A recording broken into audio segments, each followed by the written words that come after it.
Welcome back. Special intensive revision sir, దీని వెనక పెద్ద కుట్ర ఉంది అంటున్నారు కాంగ్రెస్ నేతలు. నిన్న సీఎం రేవంత్ రెడ్డి మాట్లాడుతూ ఆస్తి లేనటువంటి పేదలకు గుర్తింపు అంటే ఓటర్ ఐడీనే. సో అటువంటి ఓటర్ ఐడీని రద్దు తీసేసేటువంటి కుట్ర బీజేపీ చేస్తోంది అని చెప్పేసి నిన్న ఆరోపించినటువంటి పరిస్థితి చూస్తున్నాం. ఈ స్పెషల్ ఇంటెన్సివ్ రివిజన్కు సంబంధించి గత కొన్ని నెలలుగా కాంగ్రెస్ ఆందోళన చేస్తున్నటువంటి క్రమం చూస్తున్నాం. అండ్ రీసెంట్ టైంలో అటు అక్బరుద్దీన్ ఓవైసీ మాట్లాడుతూ ముఖ్యంగా మైనారిటీల ఓట్లు తొలగించే కుట్ర బీజేపీ చేస్తుందని పలు విమర్శలు చేయడం చూస్తున్నాం. అటు ఎన్నికల కమిషన్ బీజేపీకి సహకరిస్తోంది, బీజేపీకి వ్యతిరేకంగా ఉన్నటువంటి ఓట్లు ఇతరుల అనుకూల ఓట్లు తొలగించేటువంటి కుట్ర చేస్తోంది, బీజేపీ గెలుపు కోసం ఎన్నికల కమిషన్ తాపత్రయపడుతోంది అన్నటువంటి పెద్ద ఎత్తున విమర్శలు చేస్తున్నటువంటి క్రమం చూశాము. మరి డిస్కస్ చేద్దాం. గెస్టులు కూడా సిద్ధంగా ఉన్నారు. అమర్నాథ్ గారు, వీరు బీజేపీ సీనియర్ నాయకులు. నమస్తే అండి అమర్నాథ్ గారు, వెల్కమ్ టు ద డిబేట్. నమస్కారం మేడం. నమస్తే అండి. లక్ష్మీ నరసింహారెడ్డి గారు, వీరు బీఆర్ఎస్ సీనియర్ నాయకులు. నమస్తే అండి లక్ష్మీ నరసింహారెడ్డి గారు, వెల్కమ్ టు ద డిబేట్.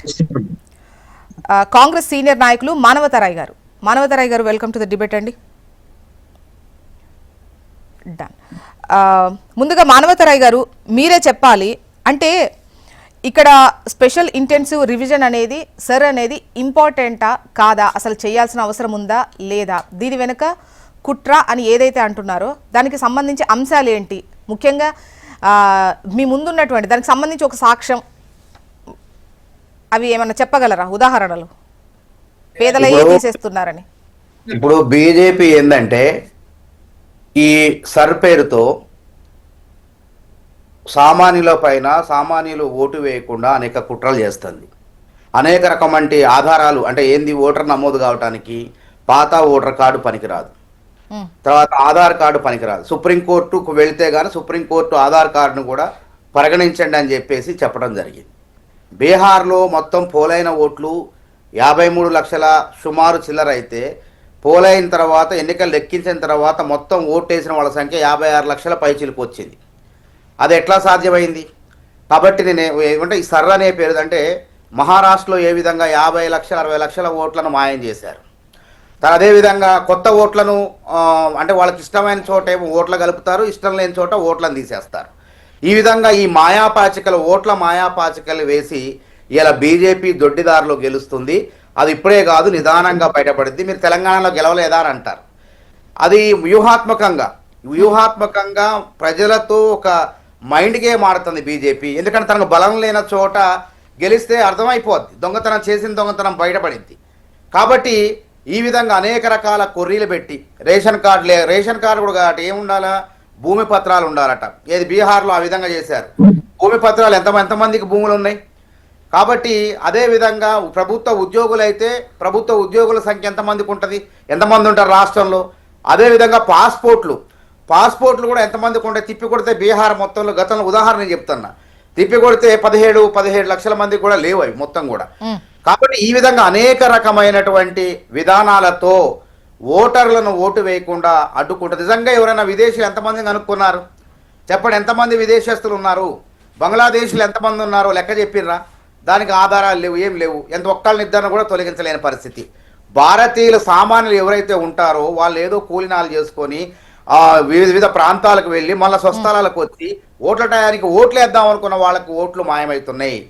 కాబట్టి ఈ విధానాలతో బీజేపీ పార్టీ అనేది వివిధ రాష్ట్రాల్లో గెలుస్తుంది. ఆ రోజు రాహుల్ గాంధీ గారు కూడా చూడండి, ఒక ఓటు ఏదో విదేశానికి సంబంధించినటువంటి మోడలు, ఆమె ఓటు మన హర్యానాలో ఓటర్ లిస్టులో జాబితాలో చోటు చేసుకోవటం, 200 పైచిలకు ఓట్లు బూతులు ఆమె పేరు ఉండటం చాలా విచిత్రానికి గురి చేసింది.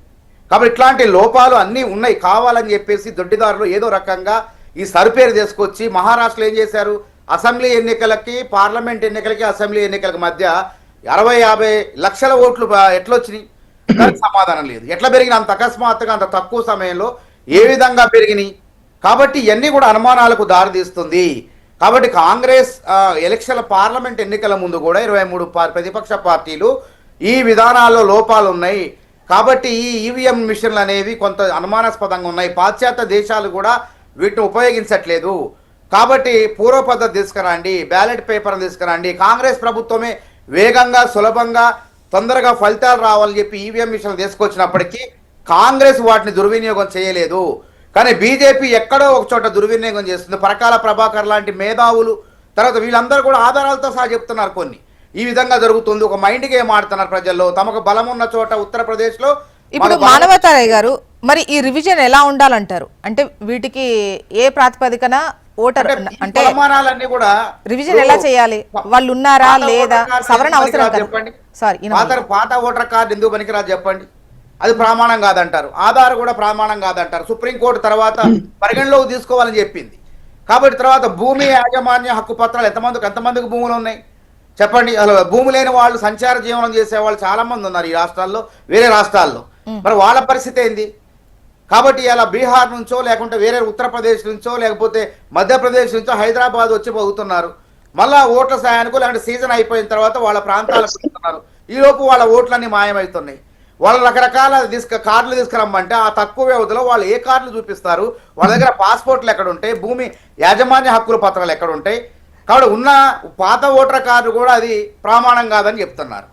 కాబట్టి ఇట్లాంటి కొర్రీలతో లక్షలాది ఓట్లను తొలగిస్తున్నారు. ఇప్పుడు ఏంటి? ఆధార్ కాదు, పాత ఓటర్ ఐడి కాదు, మరి ఏంటి? ఆధార్ కార్డు కూడా గతంలో బీహార్ ఆధార్ అయితే కాదు, ఎందుకంటే ఇప్పుడు చాలా మంది ఆధార్ ఎలా సంపాదిస్తున్నారో చూస్తూనే ఉన్నాము.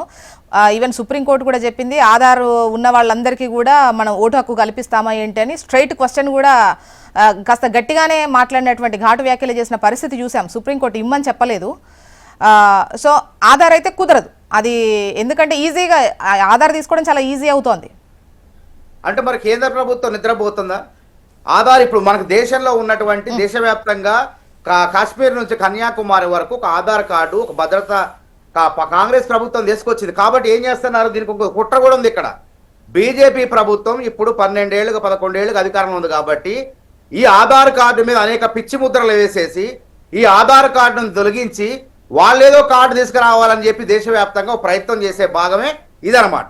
కాబట్టి సుప్రీంకోర్టు కూడా ఏం వద్దనిలే, ఆధార్ కార్డును కూడా పరిగణలోకి తీసుకోవాలని చెప్పింది. ఎందుకంటే అది కోర్టు పోయిన తర్వాత పౌర సంఘాలు, న్యాయవాదులు వీళ్ళంతా అక్కడ సంబంధించిన వాళ్ళు. కాబట్టి పాత రేషన్ కార్డు కూడా ప్రమాణం కాదంటున్నారు.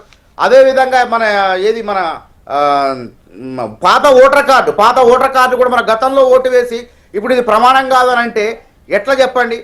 కాబట్టే ఈ అనేక రకరకాల విదేశీయుల పేరుతో, బంగ్లాదేశీయుల పేరుతో భారతీయులు ఓటు హక్కు కోల్పోయే ప్రమాదం ఉంది ఈ చర్యల వల్ల అని చెప్పి కాంగ్రెస్ పార్టీ వాదిస్తున్న రాజ్యాంగంలో ఓట్ల రివిజన్ అనేది చేయాలి.